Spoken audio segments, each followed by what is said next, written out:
Starfield is dead. I know. It's already a meme on my channel at this point, but it is true at the same time, and every one of us knows it. And you know it's getting really bad when other people, who are typically more inclined to be positive about Bethesda, are actually questioning slowly. Is Starfield actually like just gone? Because this is a big deal. Bethesda proclaimed right there in the open that Bethesda has no longer the big two, and that being obviously the Elder Scrolls series and Fallout. Now it's plus Starfield, and everyone hates Starfield. Okay, it's really bad.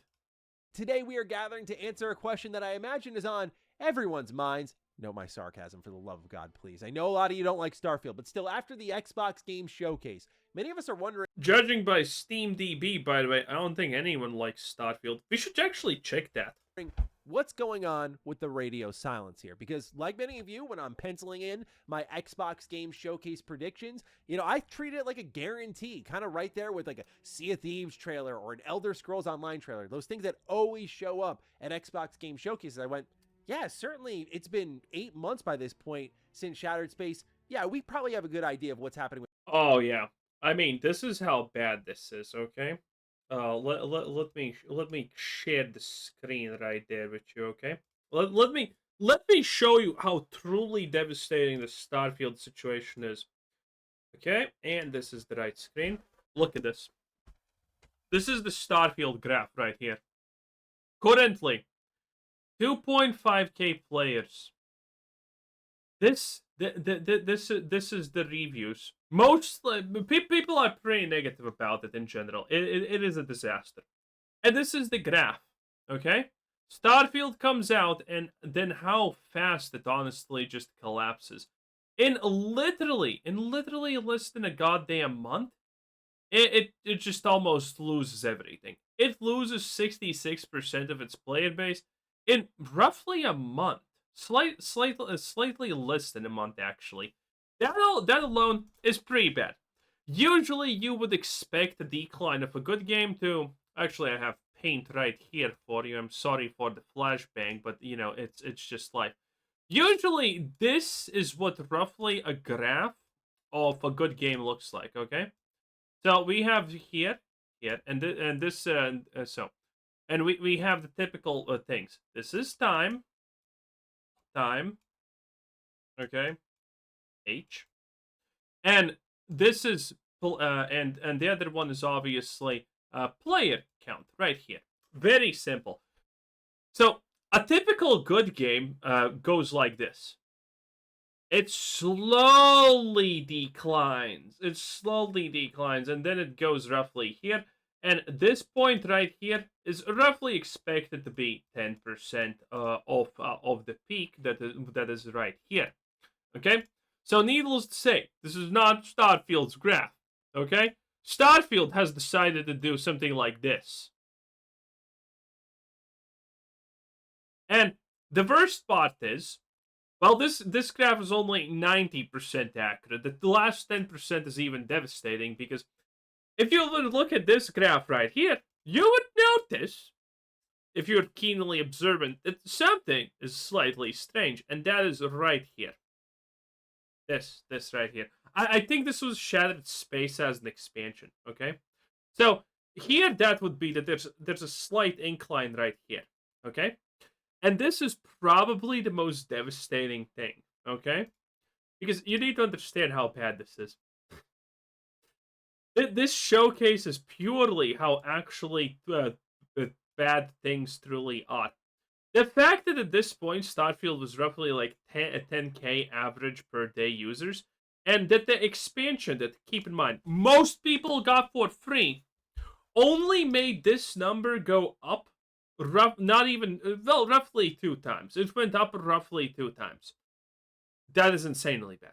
For an expansion that people already have for free, this happening like that is pitiful. Okay, this means roughly. Actually, how much is this? This is 5%. No, this is not 5%. This is 7.5% of the player base decided to go back and play the expansion. That's horrible. For a typical expansion from not even a beloved franchise, this should be roughly 30-ish%. But for a game that had this many peak players on Steam, which was the primary platform for it, by the way, where most people had the expansion for free, less than goddamn 10% of people chose to play it. That is one of the most destructively bad statistics in gaming. This is the true statistic. This slight peak right here is the true statistic that shows how bad things truly are. And by the way, you know what's also bad for bad for Starfield? Well, it's this. It's the fact that that Bethesda actually has multiple lines that look exactly pretty much like this. For example, this right here is uh, Elder Scrolls some game, and this is normal graph. This is I mean this is like Fallout or something. And the thing is, the only graph that moves like this for Bethesda is Starfield. Again, Starfield is like the prime blemish of how bad things truly are. Like when I say that Starfield is dead and Bethesda hates it and it's the worst thing Bethesda has done, I'm not joking. That is factual. That is a factual statement. And it's bad. It is really bad. With Starfield at this point, let's put that in the showcase predictions. That didn't happen, and I mean, I may have been confident with that prediction, but confidence doesn't mean you're right, because I was also confident Elder Scrolls 6 would be there. How'd that work out, Maddie? All right, so anyway, we're eager for this update because a lot of people equate Bethesda's silence with them cooking.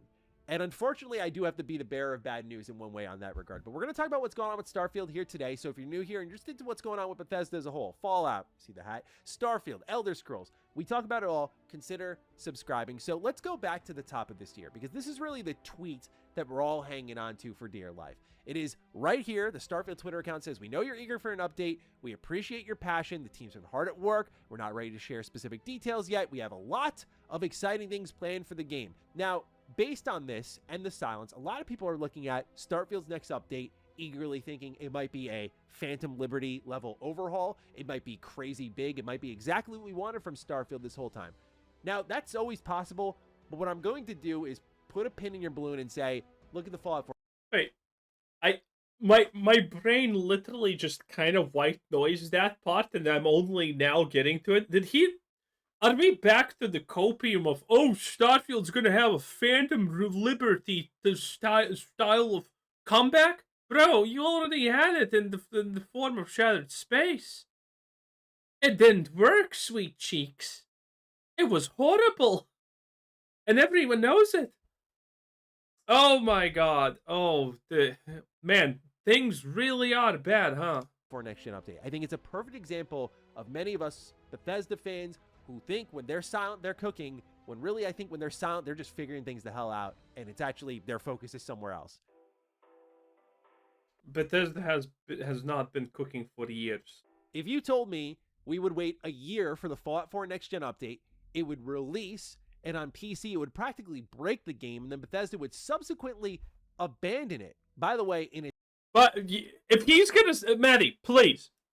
Every single one of us who even is remotely interested in Bethesda games in general and have played multiple Bethesda games, understand fundamentally that is the most likely scenario. Maddie, please do not say that you did not expect things to go this poorly, because most of us did. Most of us did expect this. Most of us exactly called this. Its 10-year anniversary now approaching this November, where I imagine they'll fix it again. But to break it and abandon it, that was not the expectation. Many people thought, oh, they're going to pour like all the Creation Club content in. They're going to give us free DLC. They're going to give us this, this, and that. And we saw what happened. It was very much a next-gen update, but worse. And then they kind of left it behind. And I don't mean to paint them in a completely negative light, but that just shaped my... You should. You absolutely should. Expectations of when they're quiet, that doesn't always mean they see the noise, they see the excitement, they see the questions, and they're like, oh, we're going to keep cooking and really blow their socks off. Bethesda, no doubt on their marketing side, leans into the excitement and the silence and the fan buildup because it results in a lot of money. But I'm just here to tell you all that if you think they're silent because Starfield's about to go under some grand overhaul, you're likely probably mistaken. So what is happening with Starfield then? Well, since the October update, which was just a little bit of a hot fix for what was going on with Starfield Shattered Space, it's been dead silent up until just a couple of weeks ago. Starfield got its 1.15.216 update, which added a couple of features, nothing crazy. One was a very low display setting to improve performance on some devices, that being Steam Deck. But I also lift my eyebrow a bit and go, that Switch too? I wonder, because I think they're holding back these updates for that eventual port that's going to happen, which we'll talk about in a little bit. But you'll see a lot of creation level stuff here, and that's what I want to get into. Much like Fallout 76, Bethesda has no problem letting a small, dedicated community hard carry their game until they're ready to put more resources into it. Again, 76 being the perfect example. That Atomic Shop, that Battle Pass, like there were whales for 76, to be very transparent. There were also people who loved it, but people who just wanted to spend money on the best stuff the game had to offer, and they went crazy for it. Up until the Fallout TV show, many of us know Fallout 76's player count was nothing to marvel at, and it wasn't until the game got added into PS Plus for free that it actually saved the game, because as we learned through the FTC documents, Phil and Xbox were considering shutting down the game to divert resources elsewhere. So the game was narrowly saved. And I think Bethesda, to their credit, That's actually kind of wild. I did not know that, but that's wild because the people playing 76, they have always, a lot of them just buy all the microtransactions. They're literally running out of microtransactions to buy. So it's kind of hard to imagine that 76 is not a success, but 76 makes money. It should make money because, I mean, the microtransactions, people are buying that. The people left playing this game are all level 2000 and plus. They're buying the microtransactions because they have nothing else to do. has no problem hanging with these games. A lot of folks have taken their silence as abandonment, and if I'm to offer hope before I go into a more negative path here, it's that I don't think they're abandoning Starfield. I just don't get that vibe, not only because of who they are as a company. Like, again, they hung with Fallout 76. Fallout 76, bro. Come on now. Like, let's give them a little credit here on one thing. They hang with their shit, good or bad. But also, we at least know there's more to come this year, and if things swing in their direction positively, maybe we see more next year. But right now, things aren't looking great for Starfield. If you want to analyze the player count, there's two ways of looking at it. Shout out to Paul Tassi of Forbes, because I didn't consider it this way until I saw his article. The first is, like, how's it doing right this moment? And you see here, 5.8K players. If Forbes, if Tassi's great, if Tassi's take is gonna be, oh, it's doing bad now, but I mean, there's a lot of people who own it, and that means there's possibility. Shut up. Air peak in 24 hours. Compared to their other games, Starfield isn't floating around this dramatically positive area, given how recently it came out. It's actually the the modding verse scene has transformed dramatically, as we'll talk about, and that started with Starfield, and it's going to continue into their future games, so it won't eventually be just a Starfield problem. Again, we'll talk about that. But focusing on the player count for now, let's look historically at the last year, and you see the one big bump is in October 2024, because that's when Starfield Shattered Space was coming out. It saw a peak of 21K players, which is not... We already looked at it. The one big bump, he says. That's the thing I point... Listen, that's the thing I point out as being the worst. Maddie, please. Dramatic boost when you compare it to the all-time peak of 330K. And I think if Starfield Shattered Space was great, you'd see that line curving up a little bit before eventually falling back down. Still, whether it was good or bad, the show out for Shattered Space was very thin compared to its overall excellent player count on both Steam and consoles, and it was also thin compared to other DLC. If you look at the player count spike for something like Phantom Liberty, which was priced at the same point, yeah, it's a night and day difference. So Starfield isn't seeing those big boosts, which does solidify the claim that Bethesda may move on quicker, especially when you know Elder Scrolls 6 is next, and Microsoft is in their money-making phase right now, like big time. Yeah, no doubt there's probably some urgency to get ES6 out the door, and if Starfield is in the way, I think they'd move it out the way. That said, that 5 Wait, so what was Paul Tassi's point? Did I just miss it? I'm so confused. What was Paul Tassi's point? 0.8K player count, give or take, over multiple platforms, and it'll average different each day, and they're different people each of those days. Give or take, though, that player base can support Starfield a lot more than you probably recognize, because I think 76 is a great example. And that's also because there's a lot of creations coming out. And Bethesda, on, say, their Twitter account for Starfield is leaning into it frequently, treating it like their own updates, like a Bro, the creations are so ass. They're so trash. It's just not even funny. The average creation for Starfield is currently like, okay, pay $20 for 20 minutes of gameplay, and at the end you have a weapon that's bugged. Did you have fun? free creation as a new full ship manufacturer in the Crimson Fleet. Crimson Fleet rearmed by Flight Controller adds new cockpits, weapons, structural parts, and more that can be purchased from vendors at the Red Mile or the Key. So like they're just treating this like it's got its own. Yeah, that's what Bethesda's promoting. Literally the weakest part of Starfield, and everything is weak, so the fact that we can clearly distinguish a weakest part of Starfield is very telling again. Yeah, but buy a mod that adds ship things that no one cares about. Article and everything on Bethesda games, like boom.